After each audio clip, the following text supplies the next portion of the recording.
Hello, Oh, Rich. where's the I I had the camera on. Oh, here Hey, we did I? Okay. Here's my daughter. Aw, She's joining me. Okay, Bug, it's time for you hello. to go play with your mom. Dada? Yeah, there's your daddy. That's right. This is his friend Michael. He's going to talk with his friend Michael. Can you say bye to Michael? Bye bye. Bye. Bye. Aw. Yay! Hey, there you go. Mhm. All right, got the door locked. Awesome. Not that that's any good. Uh, but I am gonna try and set up an office at my mother-in-law's house. Might be a good thing.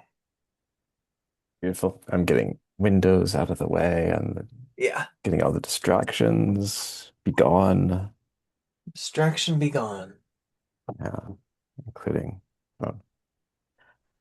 Hi. How are you? I'm really good. Nice. Yeah. Uh, yeah. Mm. Rich with possibilities. Ha. How are you? I've been really good. I've been getting back into the swing of things. I think sent you in the email. I was really taken out for a while there and really had to slow down a lot, which was good for me. Hmm. I mean, 'tis the season. Yeah, Um, I know I need to do that. I think that that's what I should do naturally, but and not make it a forced thing. yeah, I think I ascribe a bit more to the Chinese astrology Mm, where we're still in winter.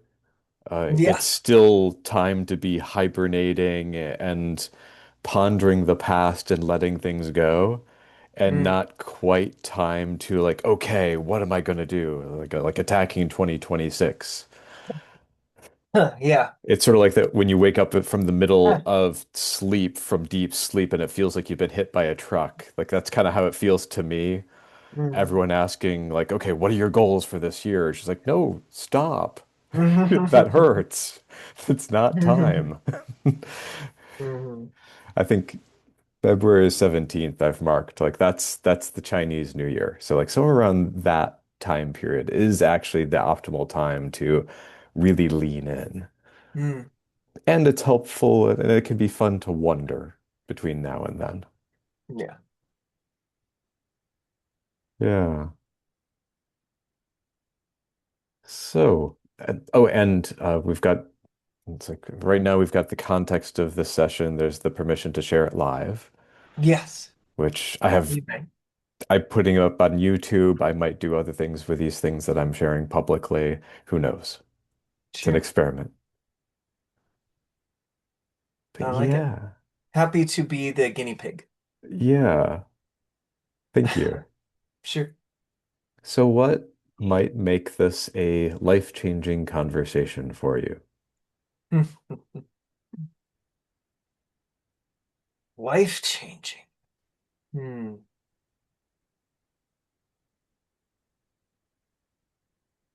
I think one of the things that I'd really like to focus on would be to get into coaching around building a coaching practice. Mm, I think that would be really helpful. And whatever kind of blocks that are in the way of that, and I'm sure there are myriad and many, and you delayer as you go, and then you see success and you learn, and whatever success means, we're kind of making that up at the same time, but that would be in a place to look. Finances have always been kind of an interesting subject. I've been coached around it a couple of times, but that might be tied into it. And yeah, I've also started another business because I can't do only one thing. But I've Hmm. started another massage business that I've just recently applied for my license. That's been a year coming where I've been going to school for that, and finally I've taken the test, and a lot of things have started to move in that regard. And I don't know, it's been interesting because that's scarier for some reason than the coaching, than putting myself out there for the coaching. Huh. And I have no idea why. It might not be the thing that we do a deep dive on, but I Hmm. am curious about like that's scarier. Like you sound surprised too as you share that. Yeah, yeah. Like scary in what way? I don't know. I've been a body worker for a couple of years now, and so I've been kind of used to doing it. So that part's not the scary part. But I guess there's just, kind of going out on my own and hanging up a shingle, even though I've done that with coaching, and seen, limited success. At least I would call it limited so far. Have a couple of clients, enjoy doing it. It's kind of a side project right now that Hmm.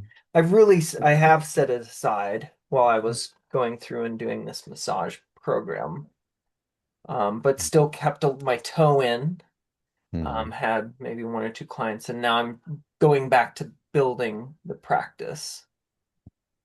So I guess it's just I have some thinking around it that it looks more intimidating than it probably is.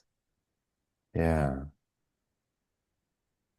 I mean, it's taking shots in the dark, but I wonder if like, is there a fear that if you go down the massage direction, business direction, um, you might also have limited success and it Hmm. doesn't lead to the finding the thing that you both love and is financially fruitful for you? Maybe. I mean, and I feel like this is kind of tied into the coaching practice too, because I have kind of had these passion things that I've really enjoyed, and then I've dived deeply into, like, teaching was one of them. I thought, I was going to become a professor, and then Hmm. I became a middle school English teacher for a couple of years, and that was really it was great and hard, and burned me out, and I became a statistic from that for sure. They Hmm. say teachers don't last more than 5 years on average, and I was done in 5. Hmm. And so, I see all these other coaches who have been a success already in the business world, and I've almost sometimes feel like, I don't have that background. I have a different background and in different experiences that I'm pulling from. But sometimes maybe I doubt myself around that. And then I went into weight loss coaching after that, after teaching. I did that for 5 years. Again, that was really great. I built so many skills, learned how to sell, learned how to connect with people in a lot of ways. But really just kind of I burned myself out on that too. So maybe there's a fear of, burning myself out on something, because I tend to um tend to grab onto something and then ride it until it's not a fun ride anymore. Yeah. Like you seem to currently have a system where you get passionate about something for 5 years, Yes. pursue it, get burned out on it, and then find something else to do. Yeah. Yeah. Starting with like, what if that's not a problem? Yeah. That's that's your current style. Hmm. That's your current system. Yeah. What are some of the payoffs that you get from that? What are some of the bonuses, perks, um, comfort zones, powers that you get from doing that? Hmm. Well, I think, I guess the way that I kind of see it is that I kind of set off in a direction, and I think that I'm going in a good direction, but I'm off just a little bit, which is not that big of a deal at first. But then as you keep going and going and going, when you're off by like, even 2 degrees, when you first start out, that's like a couple feet. Well, it becomes miles that you're off. So, I feel like I've always been kind of going in the direction that I've wanted to go, but then I would get to a place where it wouldn't be where I wanted to be, I guess. I was off. And so I had to reorient. And you build skills along the way. So I think that's a big piece of it. And I think that, I don't know, I'm kind of the type of person that I would just do that as a kid too. I'd pick up some cool like project or hobby. I'd get really good at it. And then I'd either get bored or just be like, oh, let's find something new. And that's just kind of how my brain worked. So it's not necessarily a Yeah, bad thing. yeah. I mean, it sounds you've got a really valuable subset of life there. Getting a sense for a good direction and really going for it for 5 years. Yeah. There's a lot of people who don't have a lot of those capacities. There's a lot of capacities within that. What I'm not hearing is a sense of an ultimate direction. Like it doesn't sound like there's a North Star. Independent of North Star looking, having any particular form or verbalization, like it might not look like a particular goal or career, but a North Star is the kind of thing where it's just like, where is it? Okay, yeah, and you can keep on adjusting. Mm, You can, I think it was like cybernetics is the thing with the missile where it keeps on adjusting. It's actually off course most of the time, but every once in a while it makes a little adjustment. So if you're mm, like a couple feet off, maybe a month later, it's just like, oh, I'm a little bit off course. Let's try to kind of aim back onto course and just mm, keep on doing that. It sounds like your current strategy doesn't quite have that part of it where you are reorienting towards, I'm not even sure what it would be.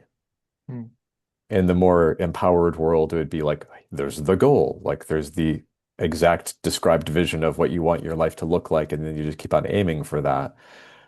And we know that it's not necessarily that, but that there is something like wisdom is there to also nudge you while you're pursuing something. It's not just at the beginning of pursuit.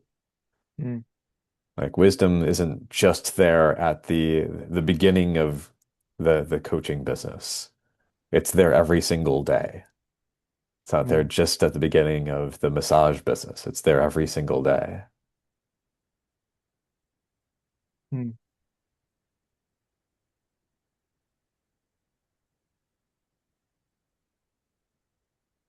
Yeah, I think I can kind of, I don't know what it is that I think I would just I would get the sense that I was a little bit off, but that it wasn't a reason for me to change course. It was a reason that I saw to kind of go, I'm not doing it good enough, basically. I need to do it better. I need to learn more. I need to figure out the right way to do it.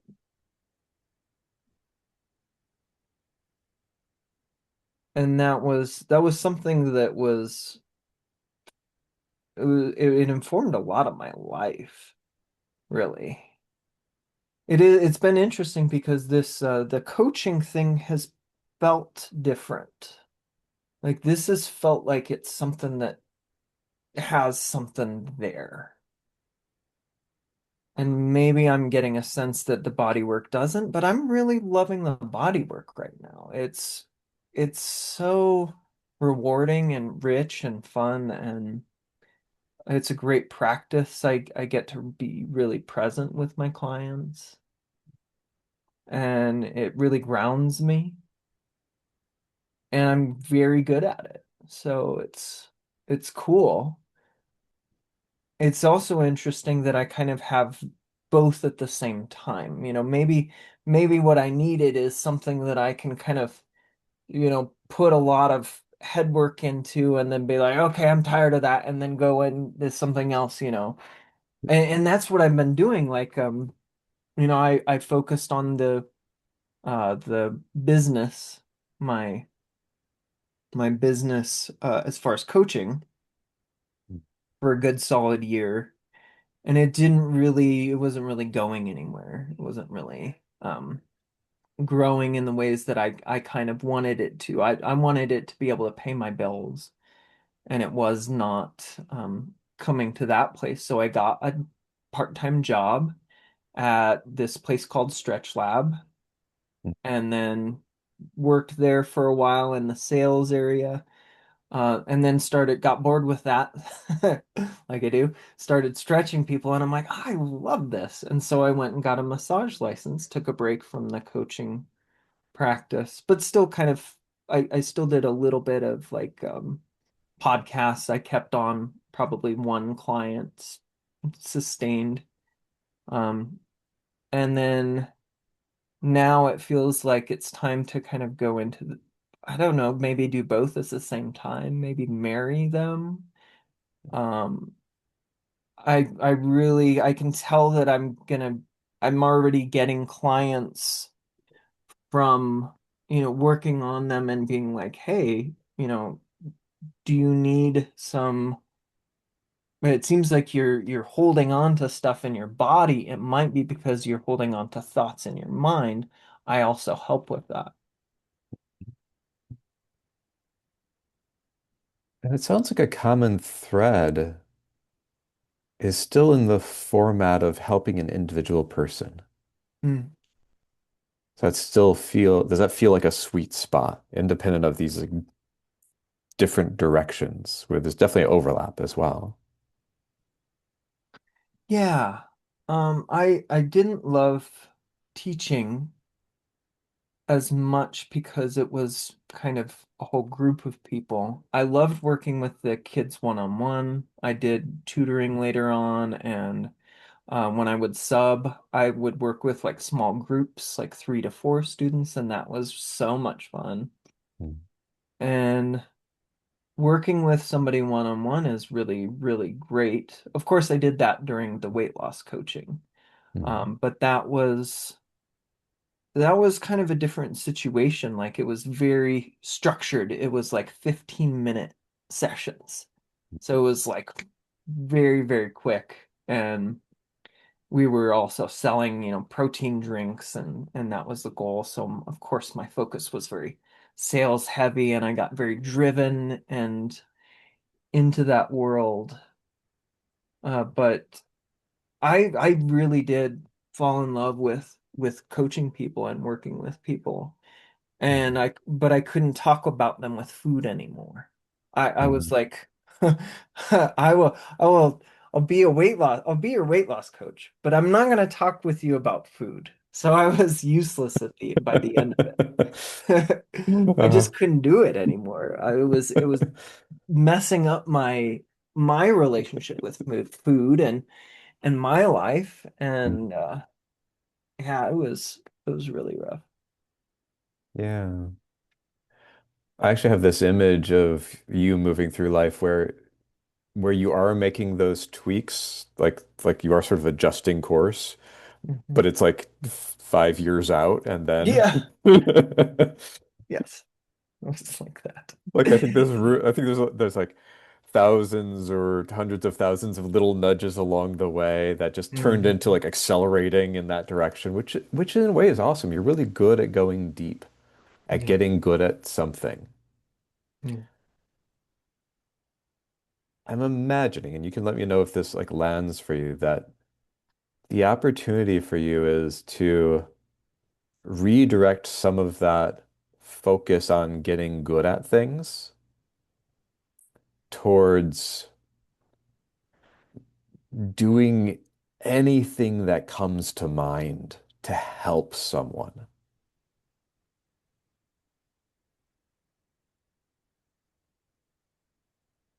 Let me sit with that one for a second. Mhm.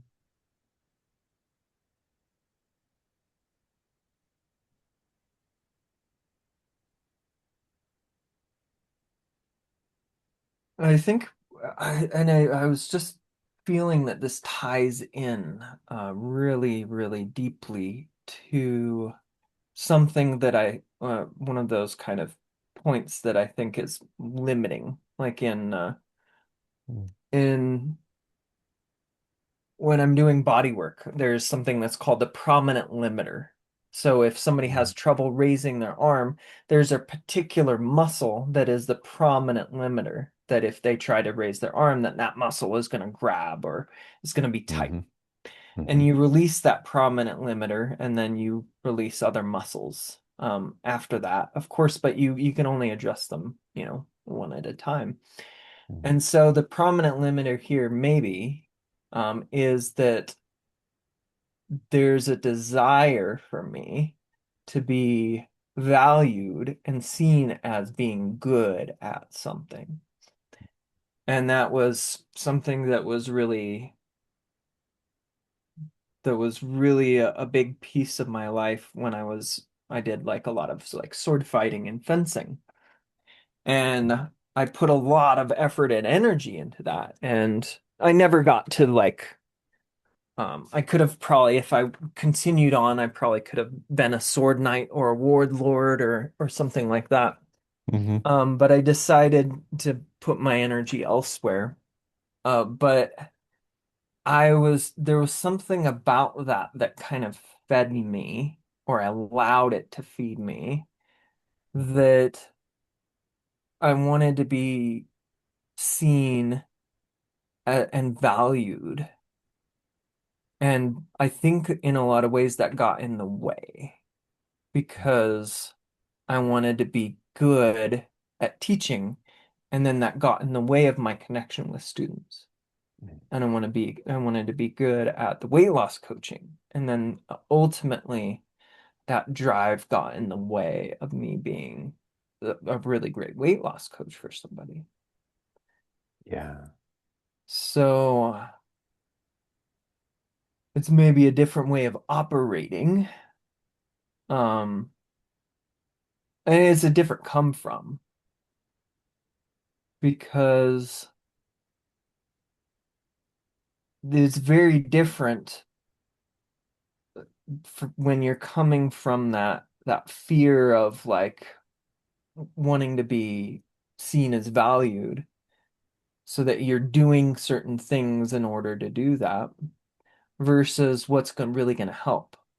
I think there's a passion that you can develop for other people that can drive me. Like I can still do the same stuff, is what I'm saying. It's not that I shouldn't become a better coach. Like that would Hmm. that would be that'd be very silly. But if I'm Yeah. doing it depends on if I'm doing it for me or if I'm doing it for them. Yeah. It's one of the things I hear is, and I resonate because I'm also someone who for still and for a lot of my life, and especially like it's one of the things that slowed down my coaching career significantly, Hmm. is a real obsession with being really good and assuming that somehow that would lead to a great business. And it is a very valuable part, but if you're too focused on it, You're not actually helping people, or at least not much, not nearly as much as you could when there's that attention, as if you need to keep on getting better, as if you need them to see how good you are, as if you need you to see how good you are. Um, like, are you willing to be to have the experience as if you're totally incompetent, as long as you're helping someone? Mm.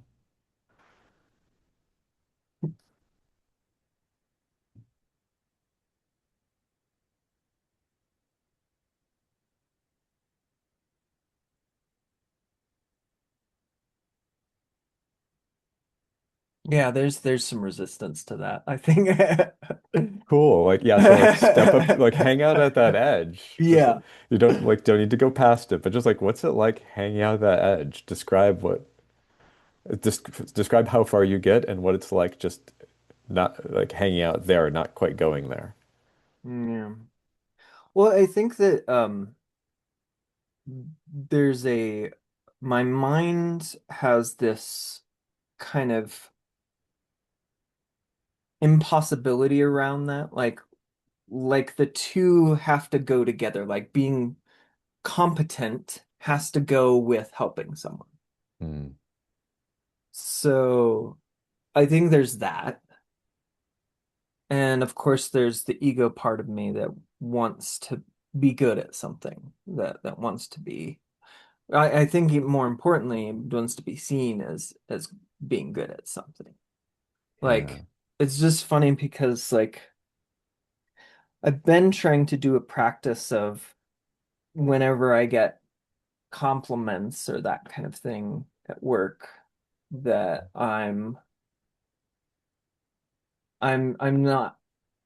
not like feeding on it like yes give me all the things it's like I can acknowledge it and I can let the feeling I've oh that feels nice but it's not like that feels nice and I need more of it in order to be okay. Yeah. I need to make sure I get that at a certain frequency in order for me to be Yes. okay. Yes, yes. And if I don't get that, because there are times when I think that's a big piece of it. If you're playing too safe, I think Hmm. we can start to play too safe because we don't want to upset somebody. We want to keep that rolling, that the compliments rolling. Hmm. And it's funny because I feel like the more that I'm not letting that just kind of like that little ego like give it to me like I'm not letting it grab it and run away with it then it's funny I feel like I'm getting more of them. I'm more of the compliments and I think that's the irony of the thing. Yeah. The more you don't need the compliments, the more Yes, easily the compliments flow. yes, yes, exactly. Yeah, so being incompetent. Incompetent. Well, the other thing that it kind of makes me think is that you can there's different ways of being incompetent, right? There's being incompetent and not knowing what to do from your ego self. And then that actually might create the space for something to come through that's a little deeper. Yeah. And what I mean is the as if, like it's the ego resistance. Like so the ego, it's going to be the experience as if like the edge that you're walking towards is you're becoming more and more incompetent the closer you get to the edge, where you just will become whatever you don't want to be in terms of not being good or whatever, the Mm, closer you get to the edge. And we both know across the edge that disappears and you're actually great. You're in mm, like when you actually give coaching sessions, mm, it flows. One second, make some water. mm.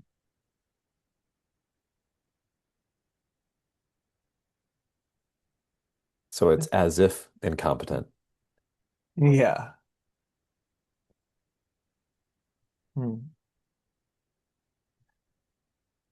And Yeah, I'm just kind of yeah, and I'll share a bit yeah, please do. because it's something like I've seen this in little bits through little experiences over time, which has helped me with this transition as well.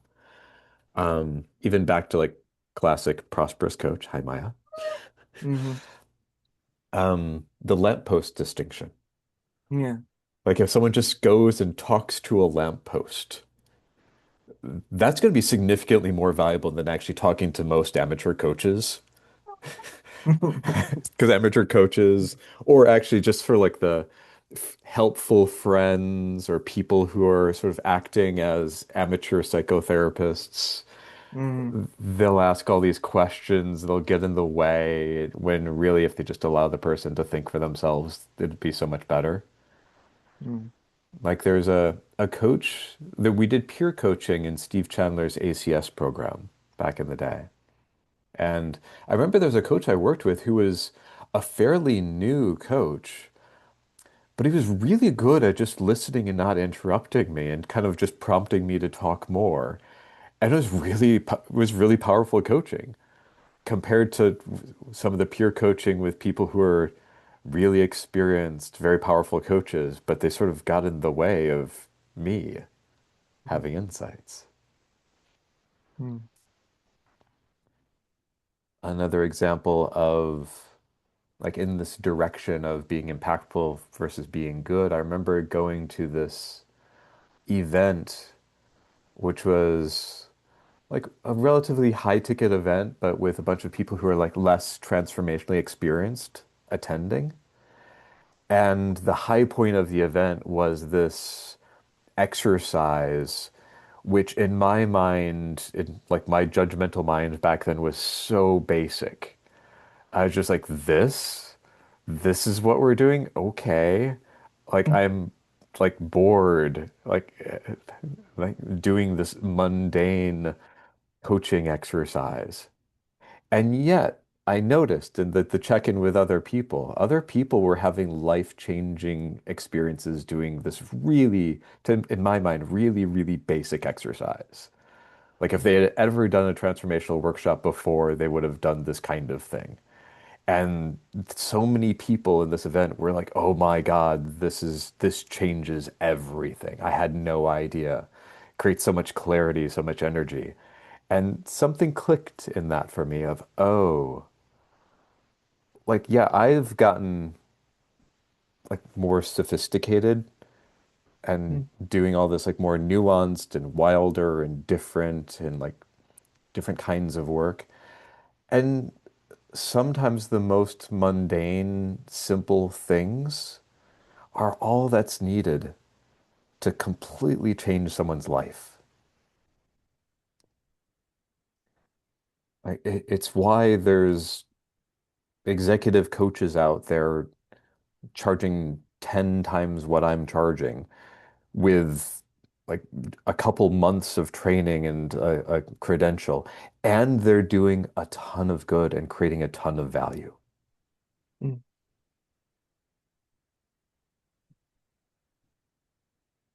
So when you say like being allowing yourself to be incompetent, is that kind of like the big going back to the beginner's mind?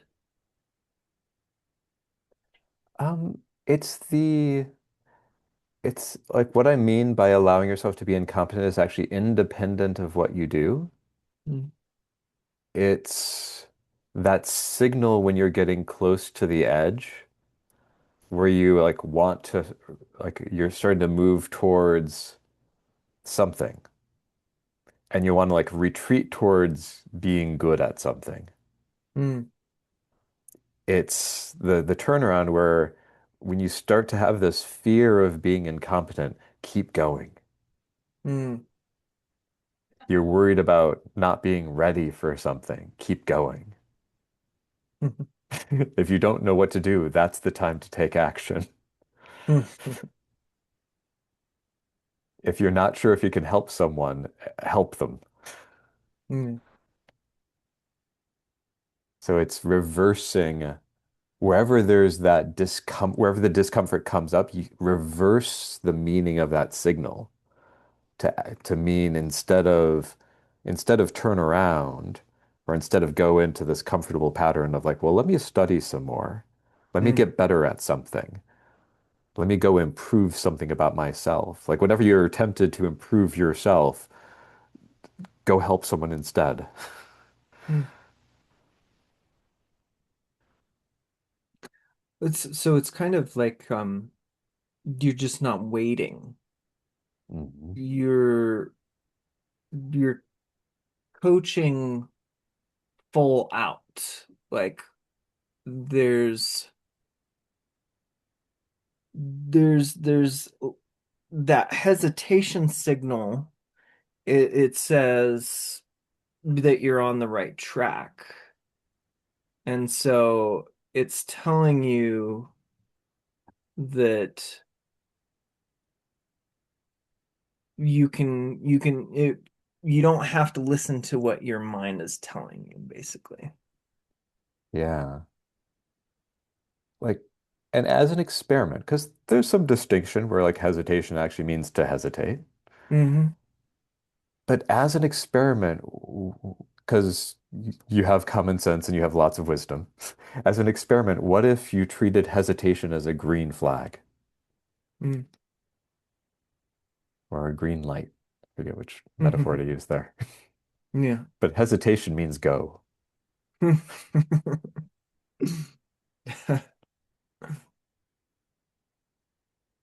Well, it's kind of interesting because yeah, I'll still get a little bit of just that kind of like gummed up feeling when I start to reach out for clients and try and do, client creation and that kind of thing, or connect with somebody or just kind of create a relationship.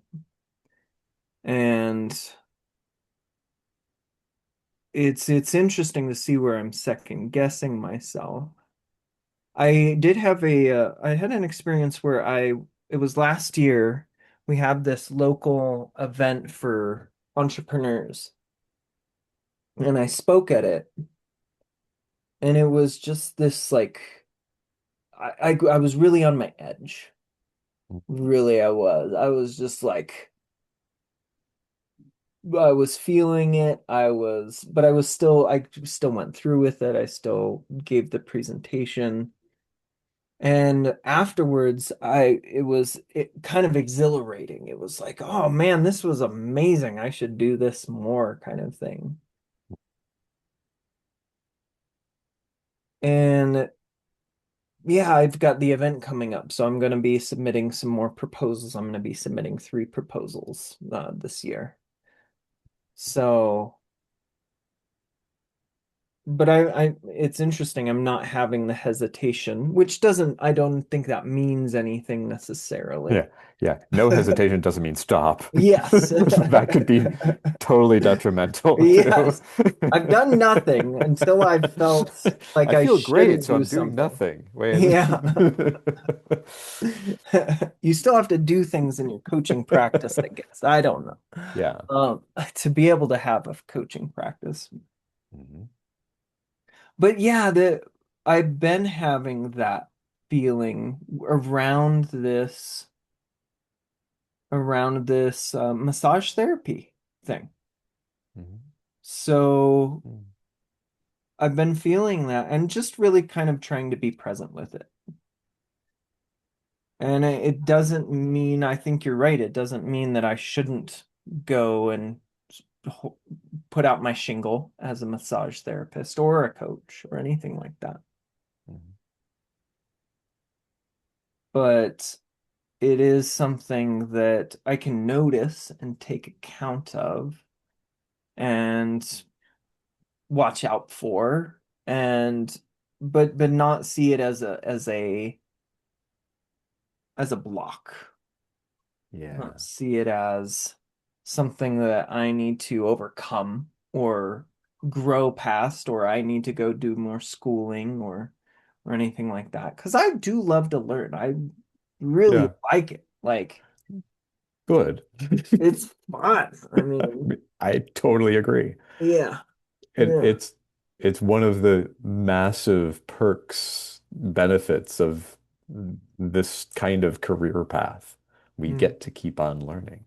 yeah, Um, and yeah, sometimes it can take it over, make it not quite a business, and it's just like a learning hobby. yes, yeah, yeah. Yeah. There's some excitement there too, I think, for sure. Part of the shift is because, like, conceptually, it's a shift from paying attention to yourself to paying attention to others. Um, and it's really paying attention to others. Mm, Like, think about it. Like, how many people are you, like, do you end up like passing by or close to or know or have brief interactions with or could have brief interactions with who are desperately in need of help? mm, How many people out there are suffering in both mind and body? mm. Um, like metaphor I got from Steve Chandler. If you come across someone in the desert who's dying of dehydration and you've got some water, do you sort of like worry about it's like, well, I'm not sure if this like is the best tasting water, or like it's like it doesn't have the certification that like this other person's water has. It's like I'm not sure what they might think of me if I offer it. Like, what do I say in order to offer them the water? Just give them the water. You have so many powers, so many ways that you could be helping people. And if you dropped all of the attention on how you think about yourself, how you think about your skills, and you just start helping people. Like you see people who need help, who want help, who are suffering, or who are doing great and could thrive even more. And your job is not in order to work on yourself anymore. You can still will and you get to, but it's not your job anymore. Your job is there are people out there who need help. And your job is to just creatively get, like, find out, muddle through, be incompetent in figuring out how to just let them help you. Mm, Let you help them. mm, Like, how can you get them out of their own way? How can you get yourself out of your way and help people? And if you get to the point where you're just spending all of your time helping people and no one is paying you, then you can start getting a bit pickier about how much you help them. You can start, like, it becomes a business when your time is full of helping people and everyone wants more, then it's mm, pretty easy to charge a bit. mm, Then just, you can, whatever you charge just becomes a matter of time management when you're in that situation. mm. Supply and demand. Like, first ramp up the demand by helping everyone. Be relentlessly helpful.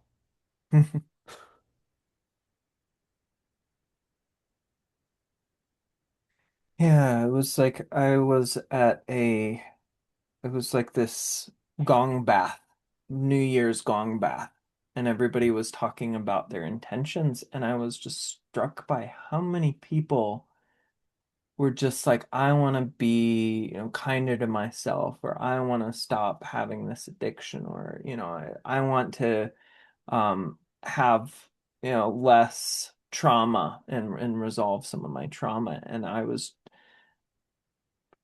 just had this thing of like, I want to help you, like talk to me kind of thing. But of course, there's a time and a place I can't like let's pause the gong bath so that I can tell everybody what I do so that I can help them. But Stop the sound healing. I yes. have, it's like, I have a business announcement. I can help all of you. Yes. I mean, Yes. I would love it if you did that just because it defies the default strategy. Because it's gonna feel like that. Even Yeah. just like elegantly approaching like one person afterwards to like saying, "Hey, I heard something." It's gonna Mm, feel like interrupting the sound healing in order mm, to like just announce to the room that you can help them. yeah. It's just yeah, it's so interesting because maybe I can typically see how I can help other people even if they Mhm. don't see it. But it's sometimes like I think I maybe talked to a couple people and I did invite everybody to an event that I was having in that space on this next Sunday. But that's it's not the one-on-one coaching connection that I know will be of really great benefit to a lot of people. So it's figuring out the ways of inviting people that are in your life, and when you hear about it, not being afraid to ask. And it's so funny. Does it ever go away that you're just like that little like hesitation feeling? It becomes less common and less pronounced. Yeah. But yeah, it'll come and go. And sometimes it's huge and it's like the alien face hugger. And sometimes like it's just like not there. It's just like, oh, how did I just do this? Yeah. It varies. But it is a shift. Um, and it kind of is the prosperous coach shift, Mm, which makes it sound like it's a single like insight or a single shift, but it's a direction of shifting I've been having for over 11 years now. And I keep on having like little waves of it, and I get it a bit more, and I get it a bit more, and I get it a bit more. It's like, oh, service. mm, Oh, focus on making a difference for others. Oh, it's not actually about me. mm. Sometimes there's insights where it's all about me, but that's sort of a different that's a there's a paradoxical insight. But yeah, it's and there's a priority. Like once two priorities, like once it's more important for you to help someone than it is for you to feel the relief of being good at something. Like once like helping someone is a much higher priority, then you'll start naturally just talking to people and offering. You'll you'll naturally will find out how to talk to people, how to engage with people and sometimes it'll be like just get a feel for who's more open to it when it's really a high priority. When you are like you have a divine mission in order to help people, then like you pretty much get this blanket permission to be incredible, like almost sound arrogant, but it's not actually arrogant because you care so much. Like that's like whatever you think about Hardison, Steve Hardison, like that's part of his style. Like he cares so much that he will just break any and all social norms. Like whatever, like just whatever gets in the way between him and serving someone, the way that he sees that like this person needs to be served, the way that he believes this person needs to be served, he will just go for it.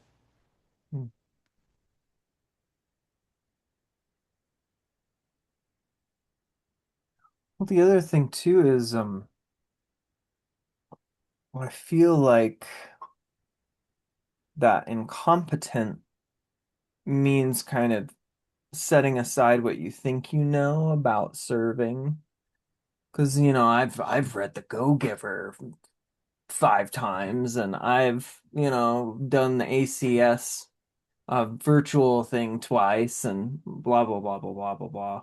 But really, it sounds like you just kind of want to set that aside and really take a look and think, maybe I have no clue. Maybe I'm completely incompetent at this, which is fine, but I'm still gonna do it. And because it's a priority to help other people, to to offer them the same relief that's been offered me, the same life-changing transformation that's improved my life in so many ways. My life doesn't have to be at a certain place to do that. It helps to have, depth of understanding or depth of grounding or whatever you want to call it. I think that helps. Mhm. But I don't think it's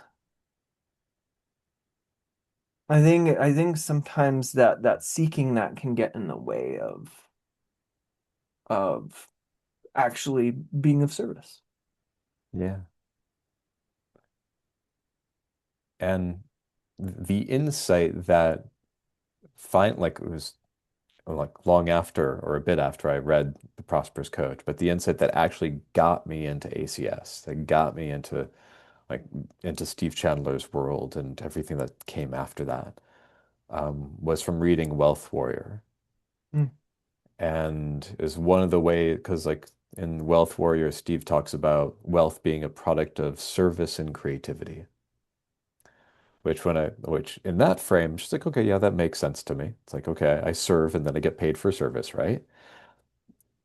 If you turn it around, like one of the ways he framed it though, it's what hit me because I was pretty broke at the time. And he says, if your bank account is empty, it's because you're not serving. mm, Like if you're not, I'm sure there's other aspects. There's still learning curves in the business of coaching as well. But one of the things I hear for you is this like just this fundamental shift in philosophy. Or actually, it's not even just like a shift in philosophy. It's taking it from like you get know it conceptually mm, to like it actually shifting internally, where you just stop paying attention to how good you are. Like you just kind of forget to think in that direction. If you're studying something, it's connecting the dots between the thing that you're studying and helping people. Like, ooh, this mm, might help this person, or like, ooh, this could help these kinds of people. mm, But the orientation, the North Star is helping someone, like their life being different. mm. Well, so I have a question then, because I probably have spent a lot of time and energy on improving myself, on working on myself. And it sounds like you don't completely drop that. Oh, hell no. But maybe you're doing it for a different reason. But yeah, there is something in me that says that's still a direction that I want to go. There's still things that I want in my life to be slightly different. Where does that play in? Things that you'd like in your life to be slightly different. Do you mean like just you continuing your personal development or? Yeah. Yeah. I think it is still a requirement of it. But Mm. for you, it is such a comfort zone. And for me, it's such a comfort zone. Yeah. Like I would. like for me, I have learning as part of one of my like time tracking categories, and it's one that I try to actively reduce. Like it's one of those things that I just will fill, I will just like easily spend more and more attention on it. So I need to budget it. It's like, okay, only so much personal development. You might Mhm. want to actively limit how much personal development you're doing Mm. and actively track and like keep on putting your attention back onto who could I help? How can I help someone? Who will let me help them? Yeah. Getting that permissions. I really liked I think watched a video with you where you had the permission continuum. You talked about that.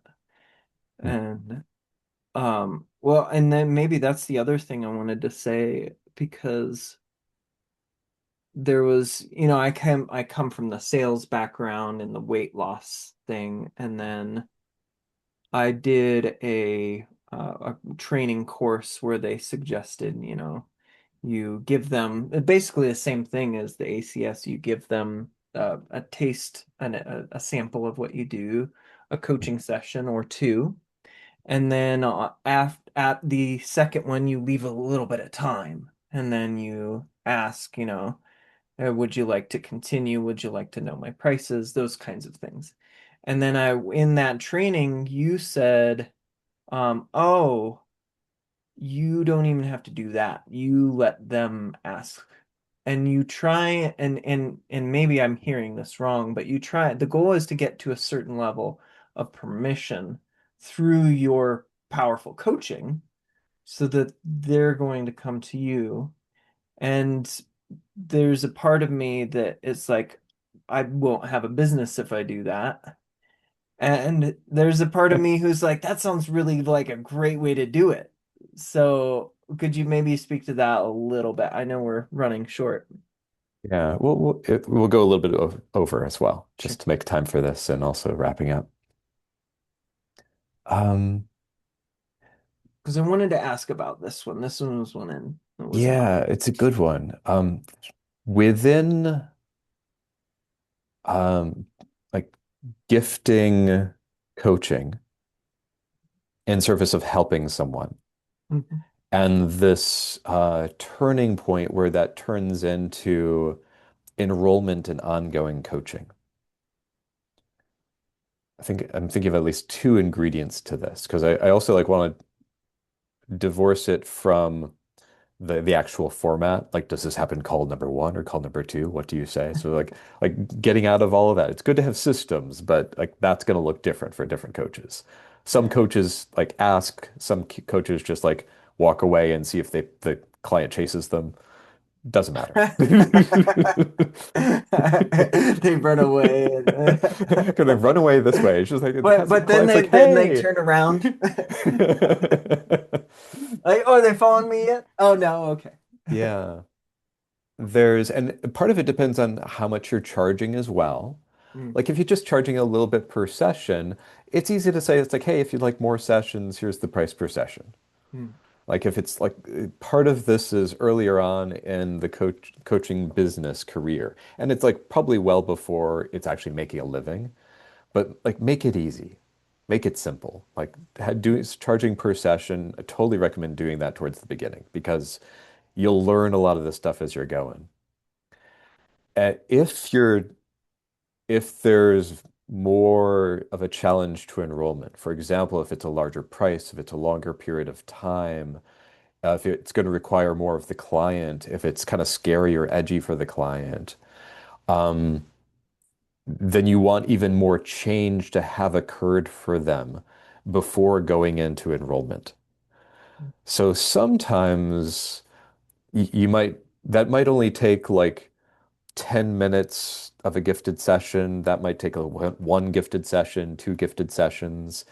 You might work with someone for like a month before enrolling them into a year-long coaching program at a higher price. So there is this transition from like how much of an experience. of coaching. Not just the experience of what's it like being coached by you, but the experience of their life changing from being coached by you. How much of that is needed in order to sort of like align with how big the commitment is going to be. So sometimes there's a bit more time up front, sometimes there's less time up front. Mm. Yeah. And sometimes like there's other coaches where you get a lot of experience with them, like by being like reading their books, being in programs. Some of the coaches who have a lot more content or a lot more group stuff. In a way, that's ways of experiencing them. Yeah. Yeah. Or if they just have enough of a reputation or they're changing pe other people's lives enough, people are willing to pay them a lot for the very first session. Like you just like from off the bat, they're high charging. Mm. Or if they're a really inexpensive coach, then you can also just charge per session. Mm. So, but another ingredient of this is so that there's this turning point from gifting coaching, enough of experience, like they change enough that it goes into, okay, enrollment into something paid. It's also really getting, and this is like not a subtler point, but it's a point that it took longer to sink in for me. And it's probably still, I think, yeah, it's still sinking in for me from Steve Chandler, that the highest service you can provide is a paid coaching relationship with you. Mm. And it's true that there is like sometimes a hollower version of this can be like brought into the sales world because like like investing more, paying more energetically invests someone. There's some ways that you can use that as a form of manipulation, and there's getting the truth of that, and there's the like how much they pay and how invested they are is actually going to be very different from human to human. Mhm. For some people, they might think that the investment will give them the result, and that might become a disastrous coaching relationship if they think they're just buying the outcome, but they don't think that they need to do anything. Mm. And there's a lot of people where if they had the same like like if I was gifting them a coaching conversation, they saw something life-changing, they would get so much more value if they had paid a lot for that coaching session. Mm. I'm not sure if I still have it in the intro email for these initial sessions, but like I think in that email I encourage people to imagine that they paid a lot for this.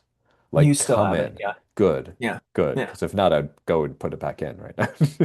Like imagine that this is the like imagine that you've just like paid for the equivalent of a being with session with Steve Hardison. Come in with that energy, being ready to work. It's Yeah. why I ask at the beginning of this, what might make this a life-changing conversation for you? Mm. Because it's really raising the potential of coaching. Mm. And if someone invests an amount of money that's a bit edgy for them, independent of their financial situation, but like it's kind of like, ooh, um, it's gonna get their attention. Like it's Mm. gonna help for most people. There's some people who are like, I paid a bunch of money, don't care, doesn't matter. I'm Or I not paid a like lot of that. money and I'm just angry, didn't actually motivate me. So not true for all humans, but for a lot of people, it can be powerful. Mhm. It can be a really big act of service that they financially invest. And Mm. that's really cool synergistically for being in the business of coaching. Mm. That them investing more often, not not always, but often means that they're going to get more value.